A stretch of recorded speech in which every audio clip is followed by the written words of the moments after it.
ನಮಸ್ಕಾರ. ಇವತ್ತು ನಮ್ಮ ಮನೆಯಲ್ಲಿ ನಾವು ನೆಲಗಡಲೆಯ ಚಿಕ್ಕಿಯನ್ನು ಮಾಡ್ತಾ ಇದ್ದೇವೆ. ಆ ಚಿಕ್ಕಿ ತುಂಬ ರುಚಿ. ಅದು ನಾವೇನು ಮಾಡಿದ್ದೇವೆ ಅಂತ ಹೇಳಿದ್ರೆ ಅದನ್ನು ಕ್ರಷ್ ಮಾಡಿದ್ದೇವೆ. ಇಲ್ಲಿ ಇಲ್ಲಿ ಹಿಡೀರಿ ವಿಡಿಯೋಗ್ರಾಫರ್ ಅವರೇ, ಇದು ನೋಡಿ, ಇದು ಕ್ರಷ್ ಮಾಡಿದ್ದೇವೆ. ಒಂದು ಒಂದು ಕಪ್ ಚಿಕ್ಕಿಯ, ಒಂದು ಕಪ್ ನೆಲಗಡಲೆಯ ಪುಡಿಗೆ 1 ಕಪ್ ನಾವು ಬೆಲ್ಲವನ್ನು ಹಾಕಬೇಕು. ಈ ಬೆಲ್ಲ ಹೇಗಂತ ಹೇಳಿದ್ರೆ, ಅದು ನಿಮ್ದು ಇದಿರ್ತದಲ್ವಾ, ಗಟ್ಟಿ ಬೆಲ್ಲ ಯೂಸ್ ಮಾಡಬಾರ್ದು, ತೆಳು ಬೆಲ್ಲ ಅಂತ ಹೇಳ್ತೇವೆ, ಅದನ್ನು ಯೂಸ್ ಮಾಡಬೇಕು. ಅದು ನಮ್ಮ ಕುಂದಾಪುರದಲ್ಲಿ ನಮ್ಮ ಆನಂದಣ್ಣ ಅಂತೇಳಿ ಒಬ್ಬರಿದ್ದಾರೆ, ಅವ್ರ ಹತ್ರ ಉತ್ತಮ ಗುಣಮಟ್ಟದ ಯಾವುದೇ ರೀತಿಯ ರಾಸಾಯನಿಕವನ್ನು ಬಳಸದಂತಹ ಒಂದು ಬೆಲ್ಲ ಅನ್ನುವಂಥ ಸಿಗ್ತದೆ. ತುಂಬ ತುಂಬ ತುಂಬ ತುಂಬ ರುಚಿ ಅದು. ಈಗ ನಾನು ಮಾಡಲಿಕ್ಕೆ ಸ್ಟಾರ್ಟ್ ಮಾಡ್ತೇನೆ. ಎಲ್ಲ ಇದನ್ನೆಲ್ಲ ಇಟ್ಕೊಂಡಿದ್ದೇನೆ, ಮಾಡಬೇಕಲ್ವಾ, ಅದಕ್ಕೆ ನೋಡೋಣ. ಈಗ ನೀವು ಅದನ್ನು ನೋಡ್ತಾ ಇರಿ, ಮತ್ತು ನೀವು ಸಹಿತ ಮಾಡಿ ನಿಮ್ಮ ಮನೆಯಲ್ಲಿ ತಿನ್ನಿ, ಆಯಿತಾ? ನಮಸ್ಕಾರ. ಈಗ ನೋಡಿ, ಬೆಲ್ಲ ಹಾಕ್ತಾ ಇದ್ದೇನೆ.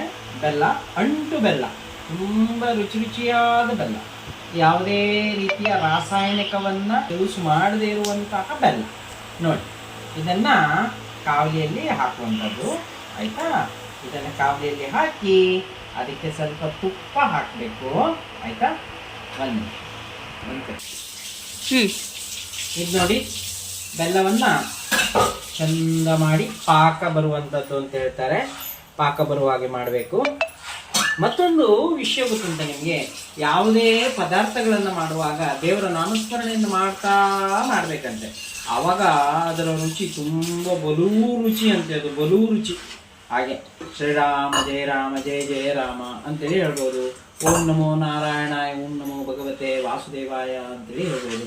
ಅದಕ್ಕೆ ನೋಡಿ, ನಿಮಗೆ ಯಾವುದಾದ್ರೂ ದೇವಸ್ಥಾನಕ್ಕೆ ಹೋದರೆ ಖಾಲಿ ಅದು ನಿಮಗೆ ಸಾರು ಅಂತ ಹೇಳಿದರೆ ನೀರಿನ ಹಾಗಿರ್ತದೆ, ಆದರೂ ಸಹಿತ ರುಚಿ ಇರ್ತದೆ ಅಂತೇಳಿದರೆ, ಕ್ಷೇತ್ರದಲ್ಲಿ ಊಟದ ರುಚಿ, ಅದರ ನಂತರ ಮದುವೆ ಮನೆಯ ಊಟದ ರುಚಿ, ಹೆಂಡತಿ ಮಾಡಿದ ಊಟದ ರುಚಿ ತುಂಬ ತುಂಬ ತುಂಬ ತುಂಬ ವ್ಯತ್ಯಾಸ ಇರ್ತದೆ. ಹಾಕುವ ಪದಾರ್ಥಗಳು ಒಂದೇ ಇದ್ದರೂ ಸಹ ರುಚಿಯಲ್ಲಿ ತುಂಬ ವ್ಯತ್ಯಾಸಗಳಿರ್ತದೆ. ಆದ್ದರಿಂದ ದೇವರ ನಾಮಸ್ಮರಣೆಯನ್ನು ಮಾಡ್ತಾ ನಾವು ಎಲ್ಲ ಕೆಲಸಗಳನ್ನು ಮಾಡಬೇಕು. ಓಂ ನಮೋ ನಾರಾಯಣಾಯ, ಓಂ ನಮೋ ಭಗವತೆ ವಾಸುದೇವಾಯ. ಈ ಚಿಕ್ಕಿ ಒಳ್ಳೆ ರೀತಿಯ ಚಿಕ್ಕಿ ಆಗಲಿ ದೇವರೇ, ನೀನು ತಿಂದು ನಮ್ಮನ್ನು ತಿನ್ನಿಸು ದೇವರೇ ಅಂತ ಹೇಳ್ತಾ ಮಾಡಬೇಕು. ಇದು ಪಾಕ ಬಂದಿದೆಯಾ ನೋಡಬೇಕು. ಈಗ ಇಲ್ಲಿ ಹೀಗೆ ಮಾಡಿ ಹಾಕಬೇಕು. ಮತ್ತೆ ಇದನ್ನು ಈಗ ನೋಡಿ, ಆಗಿದೆ ಆಗಿದೆ, ಪಾಕ ಆಗಿದೆ, ಪಾಕ ಆಗಿದೆ, ಪಾಕ ಆಗಿದೆ. ಇದು ನೋಡಿ, ಸಣ್ಣ ಉಂಡೆ ಟೈಪ್ ಮಾಡ್ಲಿಕ್ಕೆ ಆಗ್ತದ ನೋಡ್ಬೇಕು. ಉಂಡೆ ಟೈಪ್ ಮಾಡ್ಲಿಕ್ಕೆ ಆಯ್ತು ಅಂತ ಹೇಳಿದ್ರೆ ಪಾಕ ಆಯ್ತು ಅಂತ ಲೆಕ್ಕ. ಅದರಲ್ಲಿ ಈ ಅಂಟನ್ನು ಸಹಿತ ಮಿಕ್ಸ್ ಮಾಡಬೇಕು. ಅಂಟು ಇದು ತುಂಬ ರುಚಿಯಾದ ಪದಾರ್ಥ, ಒಂದು ಮರದಿಂದ ಎಕ್ಸ್ಟ್ರಾಕ್ಟ್ ಮಾಡಿದಂಥ ಒಂದು ಇದನ್ನು ಕ್ರಷ್ ಮಾಡಿ ಅದಕ್ಕೆ ಹಾಕಬೇಕು, ಆವಾಗ ಇನ್ನೂ ರುಚಿ ಬರ್ತದೆ. ಇದು ನೋಡಿ, ಈಗ ನೆಲಗಡಲೆಯನ್ನು ಕ್ರಷ್ ಮಾಡಿದ ನೆಲಗಡಲೆ ಪೀನಟ್ ಈಗ ಇದಕ್ಕೆ ಹಾಕಿದ್ದೇನೆ. ಈಗ ಹಾಕಿ ಆಯಿತು.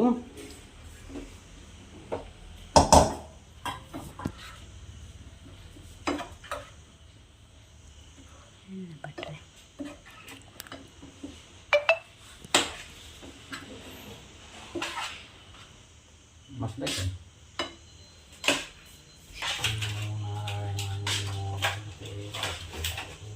ನಾರಾಯಣಾಯ, ಓಂ ನಮೋ ನಾರಾಯಣಾಯ, ಓಂ ನಮೋ ಭಗವತೆ ವಾಸುದೇವಾಯ, ಓಂ ನಮೋ ನಾರಾಯಣಾಯ, ಓಂ ಭಗವತೆ ವಾಸುದೇವಾಯ. ನೋಡಿದ್ರಾ ಹೇಗೆ ಕಡಲೆಕಾಯಿದು ನೆಲಗಡಲೆದು ಚಿಕ್ಕಿ ಆಗಿದೆ. ರುಚಿ ರುಚಿಯಾದ ಚಿಕ್ಕಿ, ಅಮೃತ ಸದೃಶವಾದ ಚಿಕ್ಕಿ, ಚಿನ್ನದಂಥ ಚಿಕ್ಕಿ, ಎಷ್ಟು ರುಚಿಯಾಗಿದೆ.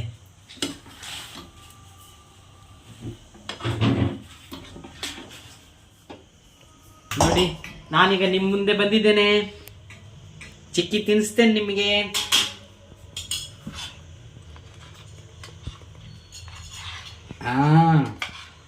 ಹೀಗೆ ಮಾಡಿ ಆಚೆ ಈಚೆ ಈಚೆ ಆಚೆ ಮಾಡಿ ಹಾಕಬೇಕು.